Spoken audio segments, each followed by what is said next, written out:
आज एक तुम्ही ज्येष्ठ शिवसैनिक आहात आणि आज शिवसेना जे तुटातूट झाली तरी आपले एक उमेदवार निवडून आलेले आहेत, तुम्हाला त्याबद्दल काय वाटतं? महेश सावने सर असे सचिव सार्वजनिक असे सगळ्यांशी चांगले बोलणारे आहेत, सर्वसामान्य आहेत, ते सगळ्यांना मदत करतात, कोणालाही असं हे करत नाही आणि त्यामुळे आम्हाला त्यांचा स्वभाव खूप आवडतो आणि म्हणून आमची सगळी मतं त्यांना चालली।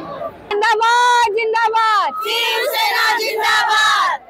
आज या लोकशाहीच्या काळामध्ये आणि आज एवढ्या आनंदाच्या दिवसात आज महेशजी सावंत यांचा जो विजय झालेला आहे, हा लोकशाहीचा विजय तर आहेच, पण माणसांचा विजय आहे, आमच्या सगळ्यांचा, सर्वसामान्य लोकांचा आज विजय आहे। प्रत्येकाला असं वाटतंय की आपला विजय झालेला आहे।